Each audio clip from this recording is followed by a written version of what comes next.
होकागे होना एक अजीब सा काम है, एक ऐसा पद जो कर्तव्य से भरा होता है, सिर्फ अपने गांव के लिए नहीं बल्कि पूरी दुनिया के लिए। लेकिन जब किसी दूसरी दुनिया की समस्याओं का सामना करना पड़े तो क्या किया जाए? आमतौर पर तो आप उसे नजरअंदाज कर देते है ना। आखिर हर दुनिया का बोझ अपने कंधों पर कैसे उठाया जा सकता है? ऐसा बोझ कौन उठा सकता है? लेकिन क्या हो अगर आपसे कुछ बहुत सरल करने को कहा जाए, कुछ ऐसा जो आपको बिल्कुल अजनबी न लगे, कुछ ऐसा जिसमें आपको पहले से अनुभव हो। और अगर ऐसा करने से किसी दूसरी दुनिया की मदद हो जाए तो क्या तब भी आपको लगेगा कि यह आपका काम नहीं है? एक पल के लिए होकागे होना भूल जाइए और बस ये सोचिए कि कुछ ऐसा घटा कि किसी को मदद चाहिए थी और आप आसानी से उसकी मदद कर सकते थे। क्या आप कोशिश नहीं करना चाहेंगे? यही दुविधा मिनाटो नमिकाजे और कुशिना उजुमाकी के सामने थी। अपने घर में बैठे हुए अपने नवजात बच्चे नारुतो को गोद में लिए, तभी उनसे मिलने एक अजनबी आया, पूरा काले कपड़ों में। पहले तो उन्होंने उसे ककाशी समझ लिया, लेकिन वह उससे बिल्कुल भी मिलता जुलता नहीं था। उसका उठना बैठना, उसका व्यवहार, सब कुछ अजीब था। उसने बताया कि वह एक समानांतर दुनिया से आया है, एक ऐसी दुनिया जहाँ चीजें बहुत अलग हैं। उसने कहा कि वह अपनी दुनिया के जादूगरों के एक समूह का दूत है, एक मिशन पर। काकाशी ने अनुमान लगाया कि वे शायद उस दुनिया के शिनोबी जैसे ही हों। उस व्यक्ति ने बताया कि उनकी दुनिया में हाल ही में एक नई और अनोखी जुजुत्सु टेक्निक जागृत हुई है, कुछ ऐसा जिसे मिनाटो को चाक्रा का एक ज्यादा रहस्यमयी रूप लगा, कुछ वैसा ही जैसा उनके संसार में कुछ पंथों द्वारा इस्तेमाल किया जाता था। उस नकाबपोश व्यक्ति के अनुसार इस तकनीक ने स्पेस टाइम को मोड़कर उन्हें समानांतर दुनियाओं का पता लगाने में सक्षम बना दिया। अपने गहन शोध के बाद उन्होंने यह तय किया कि इस दुनिया के कई क्लैन्स में से जिस क्लैन में उनकी विशेष रुचि है वह है उजुमाकी क्लैन, क्योंकि उनकी सीलिंग टेक्निक्स असाधारण रूप से शक्तिशाली हैं। यहीं उस व्यक्ति का हाव भाव बदल गया। वह जो कहने वाला था उससे वह खुद भी प्रसन्न नहीं लग रहा था। क्या उसे यह निराशा थी कि वह खुद इस समस्या से नहीं निपट पाएगा, या फिर इतनी खतरनाक चीज किसी और पर थोपने का अपराध बोध, या दोनों का मिश्रण? उत्तर स्पष्ट नहीं था, लेकिन उसने बात जारी रखी। उसने बताया कि उजुमाकी क्लैन द्वारा लगातार सीलिंग टेक्निक्स का उपयोग खासकर अत्यंत विशाल और शक्तिशाली प्राणियों को सील करने में यह साबित करता है कि वे ऐसे अस्तित्व के लिए सर्वश्रेष्ठ पात्र वेसल्स हैं। समस्या यह थी कि उन्होंने पता लगाया कि उजुमाकी क्लैन नष्ट हो चुका है और इसी कारण उनके पास केवल एक ही विकल्प बचा था, कुशिना, जो उनकी जानकारी में अंतिम जीवित उजुमाकी थी। क्या आप हमारी दुनिया के लिए किसी खतरनाक चीज को सील करने के लिए तैयार होंगी? उसने पूछा। कुशिना ने पहले मिनाटो की ओर देखा और फिर वापस उसकी ओर। मैं चाहती हूँ कि मैं मदद कर पाऊँ, उसने कहा, लेकिन मेरे भीतर पहले से ही हमारी दुनिया का 9 टेल्स सील है। एक और खतरनाक अस्तित्व जोड़ना उल्टा पड़ सकता है और दोनों को बाहर निकाल सकता है। गोजो कुछ पल सोच में डूब गया। उसे एक और विचार सूझा, लेकिन वह उसे कहना नहीं चाहता था। यह बहुत बड़ी मांग थी। तभी कुशिना ने खुद वह बात कह दी, नरूटो पी। उसने कहा, नरूटो उजुमाकी ब्लड लाइन से है। उसकी सीलिंग शक्ति मेरी जितनी ही शक्तिशाली होनी चाहिए, शायद उससे भी ज्यादा। उसके पिता की प्राकृतिक प्रतिभा के कारण। उस आदमी ने हाथ उठाया। नहीं, हम आपसे ऐसा नहीं कह सकते। जिस अस्तित्व को हम सील करना चाहते हैं वह अपने आप में एक वॉरलॉर्ड है, एक ऐसा डीमन जो अपने समय में अजेय था। मैं पहले ही उसे आपकी दुनिया पर थोपने से असहज हूँ, लेकिन उसे एक शिशु पर थोपना यह मेरे लिए बहुत ज्यादा है। सच कहूँ तो अगर हम उसे इस दुनिया में लाने से पूरी तरह बच सकें, मिनाटो ने कहा। कुशिना ने सिर हिलाया। मुझे लगता है कि अगर हम मदद कर सकते हैं तो हमें करनी चाहिए। उजुमाकी को परफेक्ट जिंचुरिकी माना जाता है और मुझे पूरा विश्वास है कि यह अस्तित्व किसी भी तरह टेल्ड बीस्ट से ज्यादा खतरनाक नहीं हो सकता। आपको आश्चर्य हो सकता है, उस आदमी ने कहा। मैं आप पर जोर नहीं डालूंगा, मैं केवल अपनी टीम से अनुमति लेने आया हूँ। अगर आप मना करते हैं तो हम आपके निर्णय का सम्मान करेंगे। मुझे यकीन है कि हम कोई और व्यवस्था निकाल सकते हैं, बजाय इसके कि उसे आप पर थोपे। मिनाटो ने सवालिया नजर से कुशिना को देखा। कुशिना बोली, मैं समझा नहीं सकती, लेकिन मुझे ऐसा महसूस हो रहा है कि हमें यह करना चाहिए, भले ही यह बुरा लगे, भले ही यह खतरनाक लगे। उनकी दुनिया को मदद चाहिए और अगर हम इसे संभाल सकते हैं तो मेरा मानना है कि हमारी जिम्मेदारी बनती है कि हम अपनी पूरी कोशिश करें। लेकिन इससे नारुतो पर क्या असर पड़ेगा? मिनाटो ने पूछा। कुशिना को जवाब नहीं पता था। उस व्यक्ति ने आगे बताया, वह अस्तित्व पहले से ही 20 कर्स्ड ऑब्जेक्ट्स में सील है। वे पहले से ही उसकी शक्ति से भरे हुए हैं और नकारात्मक प्राणियों और कर्स्ड स्पिरिट्स को अपनी ओर खींच रहे हैं। अगर उसे किसी व्यक्ति में सील किया गया तो कई चीजें हो सकती हैं। उसे बिना किसी कीमत के अत्यंत शक्ति मिल सकती है। वह नकारात्मक ऊर्जा से बने प्राणियों को आकर्षित कर सकता है, या फिर वह स्वयं उस अस्तित्व द्वारा कब्जा कर लिया जा सकता सकता है। यह भी संभव है कि बिल्कुल कुछ न हो। हमने आपकी दुनिया का अध्ययन किया है और यहाँ हमें लगभग कोई कर्स्ड स्पिरिट्स नहीं दिखे। इससे संकेत मिलता है कि आपकी दुनिया हमारी दुनिया से अलग ढंग से काम करती है। हम निश्चित नहीं कह सकते कि इसका परिणाम क्या होगा। हम बस इतना जानते हैं कि जितने भी लोग इन वस्तुओं को सील करने में सक्षम हो सकते हैं, उनमें आप दोनों के सफल होने की संभावना सबसे ज्यादा है। अब आप क्या करेंगे? हालांकि उनका विवेक उन्हें मना कर रहा था, फिर भी कोई न कोई शक्ति थी जो उन दोनों को हाँ कहने की ओर खींच रही थी। और फिर बिना किसी और देरी के उस रहस्यमय व्यक्ति ने उनके सामने वे 20 वस्तुएं रख दी। ये क्या है? कुशिना ने पूछा। वह आदमी मुस्कुराया। ये इंसानी उंगलियां हैं, कटी हुई। ये तो काफी डरावना है, मिनाटो ने कहा। हाँ, वो आदमी ज्यादा समझदार तो था नहीं, उसने कंधे उचकाते हुए कहा। और फिर अनुष्ठान शुरू हुआ। जब मिनाटो ने हर एक वस्तु को अलग अलग जांचा तो उसे उनमें ऐसा कुछ महसूस नहीं हुआ जिसे वे संभाल न सकें। हालांकि यह भी सच था कि उसे कर्स्ड एनर्जी को सही ढंग से महसूस करने की क्षमता नहीं थी। उस आदमी ने पीछे खड़े होकर अपनी आंखों पर बंधे ब्लाइंडफोल्ड के पीछे से देखा जब उन्होंने उन उंगलियों को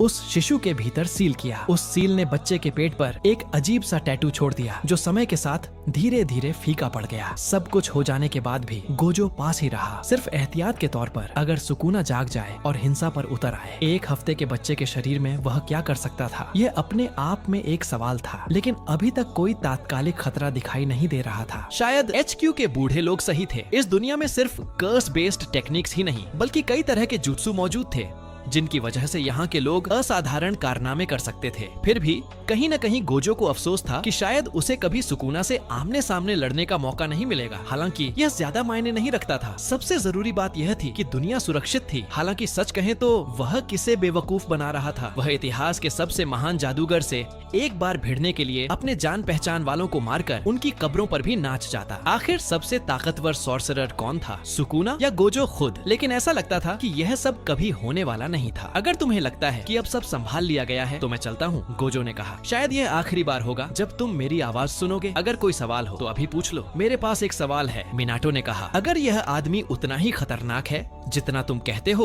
और किसी तरह मेरे बेटे के काबू से बाहर निकल गया तो हम उसे हराएंगे कैसे? गोजो मुस्कुराया। सबसे पहले तो उसे मारना काफी संभव है। अगर तुम आसान तरीका पूछ रहे हो तो उसे इतनी नकारात्मक ऊर्जा से मारो जितनी वह सह न सके। यही बात सकारात्मक ऊर्जा पर भी लागू होती है। बस उस पर स्पिरिचुअल एनर्जी बरसाते रहो जब तक वह हिलना बंद न कर दे। तुम्हारी दुनिया के नियम हमारी दुनिया जैसे हैं या नहीं यह मैं पक्का नहीं कह सकता, लेकिन जो चक्रा तुम इस्तेमाल करते हो वह भी ऊर्जा ही लगती है, तो वही इस्तेमाल करो जब तक वह मर न जाए। कोई और सवाल? कुशिना और मिनाटो ने कंधे उचका दिए। तो फिर मैं चलता हूँ। हाथ हिलाते हुए गोजो चला गया और फिर कभी दिखाई नहीं दिया। साल बीतते गए, नारुतो बड़ा हुआ और सील के साथ कभी कोई समस्या नहीं आई। नारुतो को कभी भी सुकूना का वेसल होने से कोई नकारात्मक प्रभाव महसूस नहीं हुआ। ऐसा लग रहा था कि जुजुत्सु हेडक्वार्टर्स के उच्च अधिकारियों का अनुमान सही था कि क्योंकि यह दुनिया अलग है, एक ब्रह्मांड के नियम दूसरे पर लागू नहीं होते। और क्योंकि इस दुनिया में जुजुत्सु मौजूद नहीं थी, सुकूना के पास कोई वास्तविक शक्ति नहीं थी। नारुतो का बचपन काफी सामान्य रहा। सच कहें तो नारुतो असल में क्या है यह जानकारी साझा करना भी जरूरी नहीं लगी। या तो उसे कभी बताया ही नहीं गया या फिर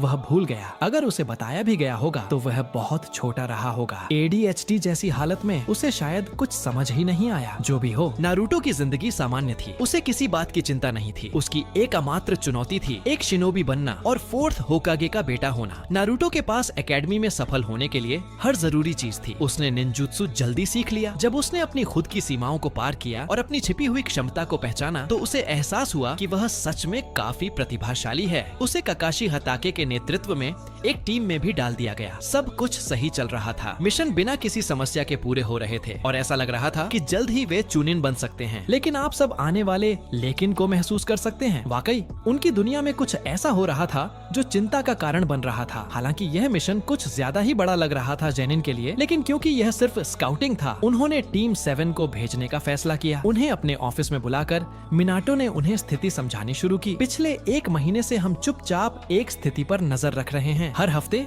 गांव की सीमाओं के बाहर स्थित हमारी किसी एक बस्ती से संपर्क टूट जाता है। 1 बार अजीब है, 2 बार संयोग, लेकिन 3 बार यह जानबूझकर किया गया है। और आज ही जब हम दूत भेजने की तैयारी कर रहे थे, 4थी बस्ती से भी संपर्क टूट गया। हमें नहीं पता कि हो क्या रहा है, लेकिन जो भी है वह हमारे हमारी ओर बढ़ रहा है। हर बस्ती पिछली से ज्यादा पास है और यह चुप्पी सिर्फ एक ही दिशा में बढ़ रही है, कोनोहा की ओर। मुझे जानना है कि वहाँ हो क्या रहा है, इसलिए तुम्हारी टीम सबसे नजदीकी उस बस्ती में जाएगी जहाँ से संपर्क टूट चुका है और जितनी जानकारी मिल सके इकट्ठा करके वापस रिपोर्ट करेगी। हमें यह जानना है कि वहाँ क्या हुआ, क्यों कोई संदेश नहीं आया और क्यों किसी ने दूत नहीं भेजा, कुछ भी। अगर वहाँ किसी भी तरह का खतरा हो तो तुम लड़ाई में शामिल नहीं होगे। जहाँ तक हो सके पीछे हटकर सुरक्षित स्थान पर लौट आना। तुम जो भी निष्कर्ष निकालो उसे जितनी जल्दी हो सके यहाँ वापस रिपोर्ट करना, समझे? पूरी टीम ने सहमति में सिर हिलाया। मिनाटो मुस्कुराए। अच्छा, तुम मिशन के लिए जब चाहो निकल सकते हो। डिसमिस्ड। चारों शिनोबी ऑफिस से बाहर निकले और जाने की तैयारी करने लगे। चलते समय वे आपस में यह सोचने लगे कि आखिर ऐसा क्या हो सकता है जिससे सारी बस्तियों ने संपर्क करना बंद कर दिया। तुम्हें क्या लगता है ऐसा क्या हुआ होगा कि सारी सेटलमेंट्स ने ट्रांसमिशन बंद कर दी? सकुरा ने पूछा। मुझे नहीं पता, सस्के ने कहा। हो सकता है कोई दुश्मन राष्ट्र हमें सैबोटाज कर रहा हो। आखिर अगर वे उन बस्तियों को चुप करा रहे हैं जो निगरानी चौकियों का काम करती हैं, तो इसका मतलब यही है कि वे बिना किसी को पता चले हमारे और करीब आना चाहते हैं। यह संभव है, नारुतो ने कहा, लेकिन मुझे नहीं पता। कुछ तो गड़बड़ लग रही है। जैसे डैड पहले ही इसके जवाब में शिनोबी फोर्सेस को मोबिलाइज कर रहे हैं। तो खामोशी भी एक चेतावनी होती है, नारुतो ने कहा। हाँ, लेकिन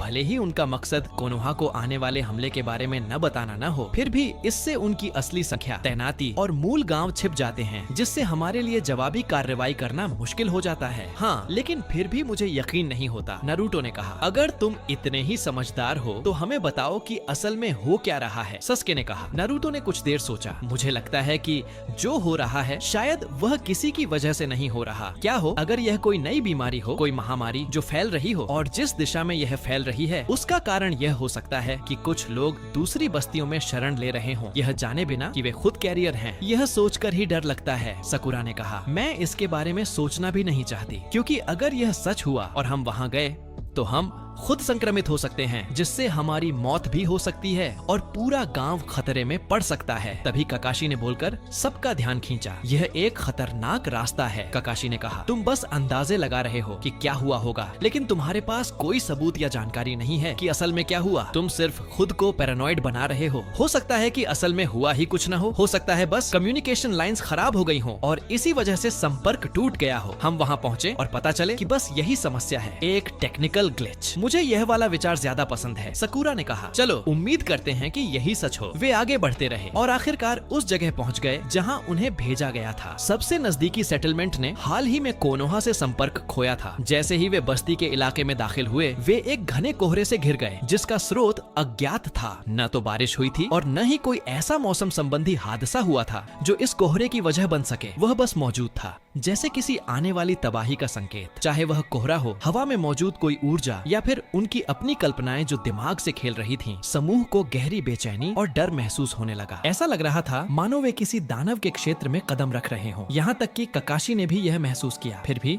उसने खुद को संभाला और तर्क संगत सोचने की कोशिश की। जब वे बस्ती में दाखिल हुए, ककाशी ने अपनी टीम से कहा, दिखाई कम दे रही है और हमें नहीं पता कि यहाँ क्या हो सकता है। नीचे रहो, मैं तुम्हें पास की सबसे नजदीकी इमारत तक ले चलता हूँ। तुम वहीं रुकोगे जब तक मैं तुम्हें लेने वापस न आ जाऊँ। ठीक है, टीम ने सहमति जताई। चुपचाप आगे बढ़ते हुए उन्होंने छिपने के लिए एक इमारत ढूंढी। अंदर जाने पर उन्हें वह खाली मिली, लेकिन वहाँ तरह तरह की छोटी वस्तुएं और सामान मौजूद था। काकाशी आगे की जांच के लिए इमारत से बाहर निकल गया। नारुतो और बाकी लोग घर की जांच करने लगे। जो भी छुओ सावधान रहना, सकुरा ने कहा, नारुतो की महामारी वाली बात को गंभीरता से लेते हुए। नारुतो अब सोचने लगा था कि शायद महामारी वाली बात सही नहीं थी। आखिर अगर लोग बीमार हुए होते तो उसके कुछ न कुछ निशान जरूर होते, लाशें होती या कुछ और अगर ऐसा होता भी तो क्या वाकई यह मुमकिन है कि एक ही दिन में सब मर जाए और किसी को कुछ भी पता न चले? ईमानदारी से कहें तो लाशों का न होना नारुतो को यह सोचने पर मजबूर कर रहा था कि शायद यह कोई हमला भी नहीं था, कोई खून नहीं, कोई संघर्ष नहीं, कुछ भी नहीं, बस सब कुछ गायब। कोहरे में डूबी एक बस्ती। जो कुछ हुआ था उसका इकलौता संकेत उनके अपने दिमाग द्वारा बनाई गई परछाइयां थीं। इंतजार करते हुए उन्होंने एक अजीब सी आवाज सुनी, जैसे कोई खरोंच रहा हो। यह क्या हो सकता है? उन्हें पता नहीं था कि काकाशी भी उसी निष्कर्ष पर पहुंच रहा था। अपने शरेंगन की मदद से भी वह कुछ भी महसूस नहीं कर पा रहा था। बस्ती पूरी तरह मृत थी। जब वह कम्युनिकेशन बिल्डिंग तक पहुंचा तो उसने देखा कि हेडफोन्स माइक के पास ही पड़े थे। कोड बुक एक खास पन्ने पर खुली हुई थी, मानो उन्होंने अभी अभी किसी दूसरी बस्ती या गांव से बातचीत पूरी की हो। लॉग्स देखने पर उसे पता चला कि आखिरी कम्युनिकेशन सिर्फ 2 दिन पहले कोनोहा के साथ हुई थी। अब उनके पास एक तय समय सीमा थी कि उस सेटलमेंट पर हमला कब हुआ था, या कम से कम उसका दायरा काफी सीमित हो गया था। लेकिन इस गायब होने के पीछे की वजह अब भी एक रहस्य बनी हुई थी। काकाशी उस डरावने कोहरे में भटकते भटकते थक चुका था, इसलिए उसने फैसला किया कि वह वापस जाकर अपनी टीम को ले आएगा। जब वह उस इमारत में लौटा जहां उसने उन्हें छोड़ा था, तो उसे यह देखकर झटका लगा कि इमारत पूरी तरह खाली थी। नारुतो, सस्के, सकुरा, तुम लोग कहाँ हो? काकाशी ने पुकारा। उसी समय नारुतो, सास्के और सकुरा इमारत के अंदर बैठे हुए थे और उन्होंने एक अजीब सी खुरचने जैसी आवाज सुनी। दूर से उन्हें लगा कि वे काकाशी की आवाज सुन रहे हैं जो उन्हें बुला रही थी, लेकिन जवाब में आवाज लगाने के बावजूद उन्हें कोई प्रतिक्रिया नहीं मिली। घर के अंदर देखने पर उन्हें काकाशी कहीं नहीं मिला, लेकिन दरवाजा खुला हुआ था, जैसे वह अभी अभी वहाँ से गया हो। ये बहुत अजीब है, सकुरा ने कहा और अनजाने में सस्के के पीछे छिपने लगी। मुख्य कमरे से आगे बढ़ते ही जिस दिशा से उन्हें काकाशी की आवाज आती लग रही थी, वह अचानक बदलकर उसी दिशा में हो गई जहाँ से वे खुद आए थे। ऐसा लग रहा था जैसे काकाशी की आवाज दूर भी थी और एकदम पास भी। इसका कोई तर्क संगत कारण नहीं था। जब वे इमारत से बाहर निकले तो उन्होंने कुछ ऐसा देखा जिसने उनकी रूह तक को ठंडा कर दिया। हड्डियों के ढेर, कंकाल, खोपड़ियाँ, ये सब क्या था? उधर जब काकाशी इमारत से बाहर निकला तो उसे अपनी टीम कहीं नहीं मिली। उसने कुछ भी संदिग्ध नहीं देखा, सिर्फ वही घना कोहरा। अगर मैंने उन्हें नहीं ढूंढा तो कोई इसकी भारी कीमत चुकाएगा, काकाशी ने कहा। नारुतो, सस्के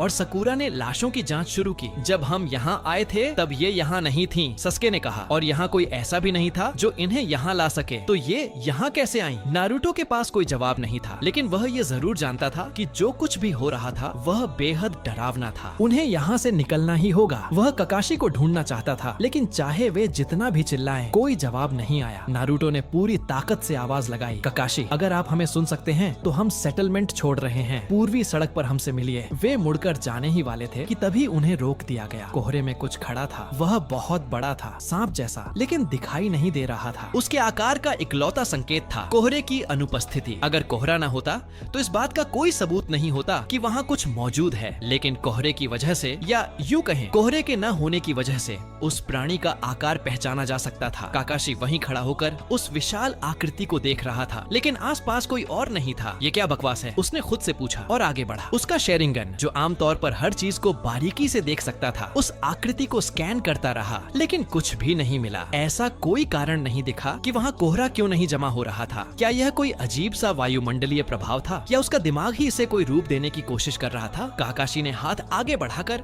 उसे छूने की कोशिश की, और जैसे ही उसने ऐसा किया उसकी उंगलियां किसी सख्त चीज से टकराईं। काकाशी ने तुरंत हाथ पीछे खींच लिया। वहाँ कुछ भी नहीं था, फिर भी उसने किसी चीज को छुआ था। उसने ऐसी चीज को छुआ जो मौजूद ही नहीं थी, और ऐसा करते ही उसे लगा मानो किसी ने उसे जबरदस्ती हिला दिया हो। हालांकि वह अपनी जगह से हिला भी नहीं था। उसे चक्कर आने लगे। जब वह मुड़ा तो उसने कुछ नया देखा। कोहरे में और परछाइयां उभरने लगीं, हर एक इंसान के आकार जैसी, कम से कम 50 थी, और वे उसकी ओर बढ़ रही थीं। उसने कुनाई निकाली और लड़ने की तैयारी करने लगा। अगर ये चीजें भी उसी प्राणी जैसी थीं जिसे उसने अभी छुआ था, तो वे तकनीकी रूप से मौजूद नहीं थीं, लेकिन फिर भी छुई जा सकती थीं, और अगर वह उन्हें छू सकता था तो शायद उन्हें मार भी सकता था। उधर जब नारुतो ने उस प्राणी को छुआ तो उसे भी चक्कर आने लगे, और जब उसने पीछे मुड़कर देखा तो हड्डियां और उसकी टीम के बाकी सदस्य गायब थे। सकुरा और सस्के ने पीछे देखा और उन्होंने भटकती हुई आत्माएं देखी, ज़ॉम्बी जैसी आध्यात्मिक आकृतियां, मानो हड्डियां फिर से जिंदा हो गई हों और उनकी ओर बढ़ रही हों। पास में उन्होंने देखा कि ये आत्माएं किसी और चीज से भी लड़ रही थीं, लेकिन वह चीज भी उसी कोहरे की आकृति जैसी थी। वे पास गए और उसके साथ मिलकर लड़ने लगे। काकाशी लड़ते हुए देखता है कि 2 छोटी आकृतियां उसकी ओर बढ़ रही हैं। पीठ से पीठ सटाकर खड़े होकर वह उनके चेहरे नहीं देख पा रहा था, लेकिन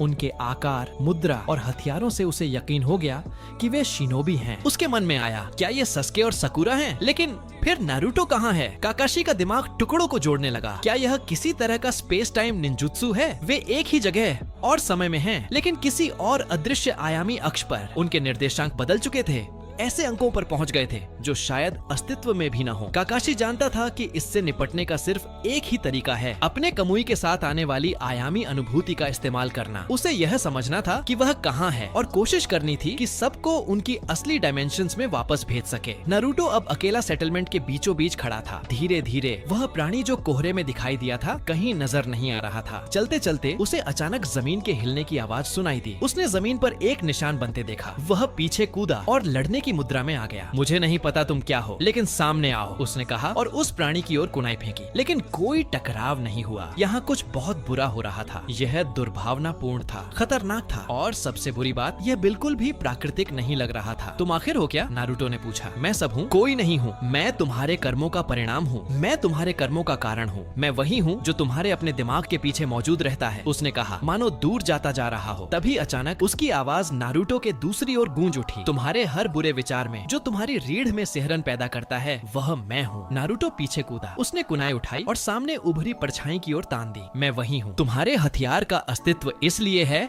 क्योंकि मेरा अस्तित्व है। बकवास बंद करो, नारुतो चिल्लाया। अपना बेवकूफ चेहरा दिखाओ ताकि यह सब खत्म किया जा सके। अचानक वह परछाई एक असली रूप लेने लगी, एक जोंक जैसी आकृति जिसने नो मास्क पहन रखा था। मैं तुम्हें अपना चेहरा नहीं दिखा सकता क्योंकि मेरा कोई चेहरा है ही नहीं। नारुतो जो देख रहा था उससे वह सन्न रह गया। तुम हो क्या? उसने पूछा। मैं जीरो टेल्स हूँ, या जैसा तुम्हारी दुनिया के लोग मुझे कहते हैं, मैं इस दुनिया में मौजूद हर नकारात्मक ऊर्जा का संगठित रूप हूँ। मैं इसीलिए अस्तित्व में हूँ क्योंकि नकारात्मकता अस्तित्व में है। मैं उसी पर पलता हूँ। हर उस युद्ध भूमि पर जहाँ इंसानों ने एक दूसरे का कत्ल किया है, मैं वहाँ मौजूद रहा हूँ, और मैं हर युद्ध भूमि पर मौजूद रहूंगा जब तक सब कुछ शून्य न हो जाए, या जब तक शून्य ही सब कुछ न बन जाए, और अंततः जब तक वह एक मैं न बन जाऊं। क्या यह सब तुमने किया है? नारुतो ने पूछा। या किसी और ने? गलत मत समझो। मैं भौतिक दुनिया को उतना ही प्रभावित कर सकता हूँ जितना मैं उसे मोड़ सकता हूँ। मानवीय भावनाएं कितनी अजीब होती हैं। उनका कोई द्रव्यमान नहीं होता, फिर भी उनका भार तुम्हें जमीन पर गिरा सकता है। तकनीकी रूप से वे अस्तित्व में ही नहीं होती, फिर भी वे प्रकट होती हैं। मैं भी ठीक वैसा ही हूँ। अगर तुम मुझसे पूछो कि क्या मैंने इन लोगों को मारा, तो मैं कह सकता हूँ हाँ, लेकिन मैं यह भी कह सकता हूँ नहीं, इन लोगों ने एक दूसरे को मारा, मैंने बस इसमें मदद की, और जब सब खत्म हो गया तो मैंने उनके मांस और नकारात्मकता को निगल लिया, और अब तुम्हारे दोस्त भी उसी नकारात्मकता द्वारा हमला झेल रहे हैं, और बहुत जल्द वे भी मेरे जैसे बन जाएंगे। नहीं, नारुतो चिल्लाया, अब इस प्राणी को खत्म करने के लिए तैयार। तुम भी मेरे साथ एक हो जाओगे, उसने कहा। तुम्हारे अंदर कुछ खास है, कुछ ऐसा जो मुझे तुम्हारे छोटे से गांव की ओर खींचता चला आ रहा है, कुछ बेहद शक्तिशाली नकारात्मकता, और तुम कितने दयालु निकले जो उसे मेरे पास ले आए। क्या यह निस्वार्थता थी, अपने गांव को बचाने के लिए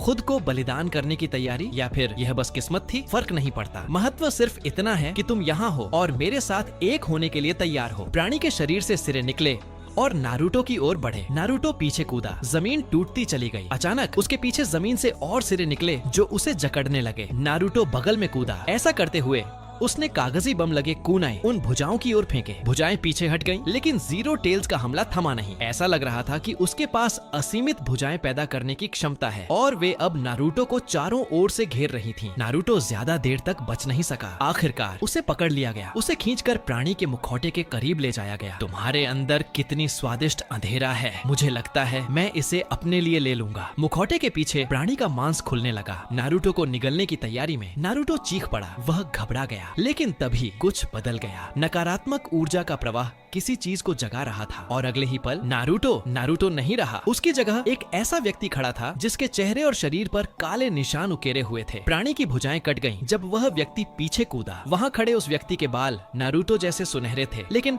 उसके चेहरे की बनावट कुछ बदल चुकी थी। उसने गहरी सांस ली और फिर जोर से हंस पड़ा। इतने लंबे समय बाद आखिरकार फिर से जिंदा होना कितना अच्छा एहसास है। उसके नुकीले हाथों ने उसके पहने जैकेट को पकड़कर फाड़ दिया। सारे टैटू दिखने लगे। जब उसने हवा को महसूस किया अपने नए शरीर को देखते हुए, उसने कहा कि वह उसे याद से थोड़ा छोटा लग रहा है, लेकिन यहाँ कुछ और भी था जो उसे याद नहीं था। उसने अपने पेट की ओर देखा और वहाँ एक घुमावदार निशान देखा। यह मेरा नहीं है, उसने कहा। सुनहरे बाल और टैटू? क्या मैंने किसी बदनाम अपराधी के शरीर में पुनर्जन्म ले लिया है? हंसते हुए उसने कहा, परफेक्ट, मेरी नई विरासत की शुरुआत पहले से ही बढ़िया हो गई है। तभी उसने उस प्राणी को पहचाना। ओह, तुम काफी अनोखे हो। मैंने पहले कभी तुम्हारे जैसी कोई कस नहीं देखी। वह प्राणी के चारों ओर घूमने लगा। अजीब आकार, कोई हैरानी नहीं, लेकिन तुम्हारी कर्स्ड एनर्जी बहुत अजीब है, मेरे लिए बिल्कुल अनजानी। कुछ पल सोचने के बाद उसने यह सब दिमाग से झटक दिया। कोई फर्क नहीं पड़ता, तुम मेरी शानदार वापसी के लिए एक बलिदान बनोगे। प्राणी सुकुना की ओर झपटा। सुकुना के चेहरे पर मुस्कान थी जब उसने उसका स्वागत किया, और तभी प्राणी टुकड़ों में बिखर गया। छोटे छोटे घनाकार टुकड़े, हर एक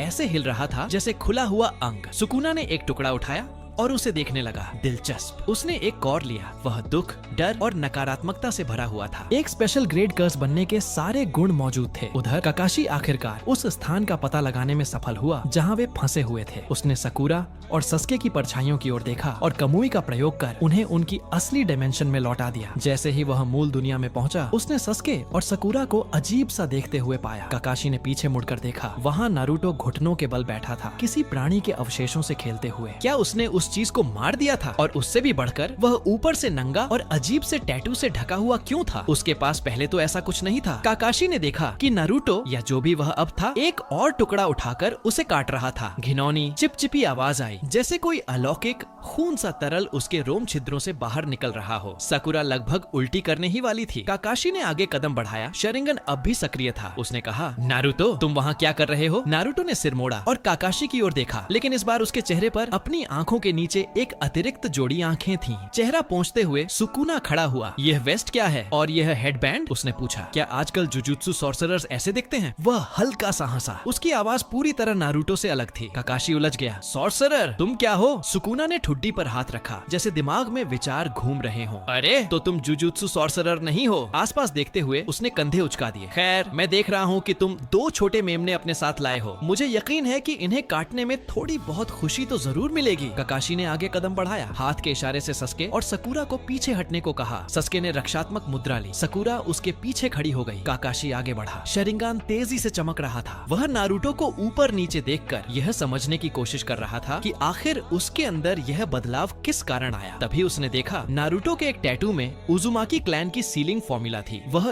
8 ट्राइग्राम्स जैसा दिख रहा था। मतलब या तो कुछ नारुतो के अंदर सील था या फिर अब अनसील हो चुका था। सुकुना अचानक हवा में उछला। उसकी उंगलियां पंजे जैसी तीखी थीं। जमीन पर उतरते ही उसने काकाशी पर वार करने की कोशिश की, लेकिन काकाशी ने शरिंगन की गति से आसानी से बचाव किया। काकाशी ने उसे लात मारी और 3 शैडो क्लोन्स बना लिए। तीनों ने मिलकर चिडोरी के साथ हमला किया। सुकुना मुस्कुराया। तो तुम वाकई जुजुत्सु सॉर्सरर हो, जैसा मैंने सोचा था। लेकिन फिर मैं तुम्हारी कर्स्ड एनर्जी महसूस क्यों नहीं कर पा रहा? पहले क्लोन के आते ही सुकुना ने अविश्वसनीय गति से झुककर उसे दूसरे क्लोन की ओर फेंका, जिससे दोनों एक दूसरे से टकराकर बिजली सी चिंगारियां छोड़ने लगे। काकाशी आगे बढ़ा और चिडोरी का वार सुकुना पर कर दिया। हमला सीधा लगा। सुकुना को थोड़ी असहजता हुई, लेकिन उसने बचने की कोशिश भी नहीं की। उसने बस यह समझने के लिए हमला झेला कि काकाशी किस तरह की ऊर्जा का उपयोग कर रहा है। सुकुना ने काकाशी का हाथ पकड़ा और उसे जबरन हटाने लगा। बताओ, तुम क्या हो? ये कौन सा जुजुत्सु है जो तुम इस्तेमाल कर रहे हो? मैं तुम्हारी कर्स्ड एनर्जी महसूस क्यों नहीं कर पा रहा? काकाशी कुछ पल चुप रहा। सुकुना ने सस्के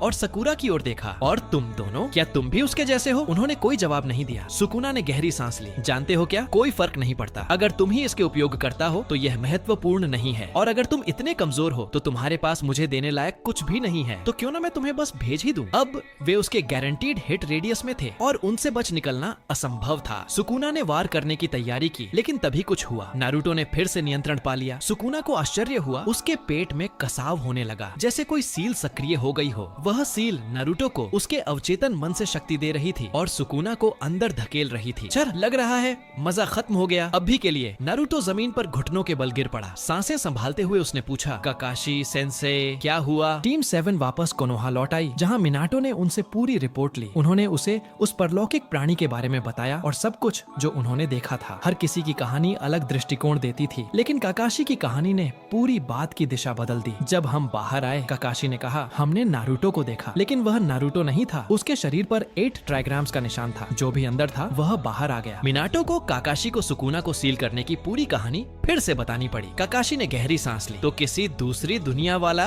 मेरा हमशक्ल अपनी परेशानी हमारे सिर पर छोड़ गया, समझ गया। लेकिन अब असली सवाल यह है, काकाशी बोला, हम इसके बारे में क्या करें? मिनाटो अपनी कुर्सी पर बैठा गांव की ओर खिड़की से देख रहा था। मुझे नहीं पता, उसने कहा, लेकिन अगर यह उतना ही खतरनाक है जितना तुम बता रहे हो तो हमें जल्दी कुछ करना होगा। नारुतो बिस्तर पर लेटा था। वह सोच रहा था कि उसने क्या महसूस किया। सकुरा और सस्के ने उससे जो बातें कही थीं, वे भी उसके दिमाग में घूम रही थीं। उसके अंदर कुछ सील था और अब तो उसके माता पिता भी दूसरे कमरे में उसके बारे में झगड़ रहे थे। नारुतो ने वही करने की कोशिश की जो उसकी माँ ने हमेशा सिखाया था, ध्यान लगाना और अपने मन के भीतर झांकना। ऐसा करते हुए उसने एक विशाल सील वाला गेट देखा और उस गेट के पार एक बड़ा श्राइन जिसके चारों ओर किसी विशालकाय जीव की हड्डियों के ढेर फैले हुए थे। मंदिर के केंद्र में वह खड़ा था, नारुतो जैसा दिखने वाला कोई व्यक्ति, लेकिन पूरे शरीर पर टैटू उकेरे हुए। तो तुम मेरे नए वेसल हो? हाँ, उसने कहा। वेसल, तुम कौन हो? नारुतो ने पूछा। मैं हूँ सुकुना रियोमेन, एक प्राचीन जुजुत्सु सॉर्सरर और किंग ऑफ कर्सेस। दोस्तों, अगर आपको ये वीडियो पसंद आया हो तो नीचे हाइप बटन दबाना मत भूलो। वीडियो को लाइक और शेयर करना बिल्कुल मत भूलिएगा। और हाँ, बीच बीच में आप लोग कमेंट में अपनी व्हाट इफ स्टोरीज जरूर सजेस्ट करना, ताकि हम अगले एपिसोड में आपकी पसंद की कहानी लेकर आएं। आने वाला वीडियो मिस न हो, इसके लिए चैनल को सब्सक्राइब जरूर करें। आपका प्यार और सपोर्ट ही हमें और भी रोमांचक कहानियां लाने की ताकत देता है। यहीं पर इस वीडियो को खत्म करते हैं। मिलते हैं अगले वीडियो में।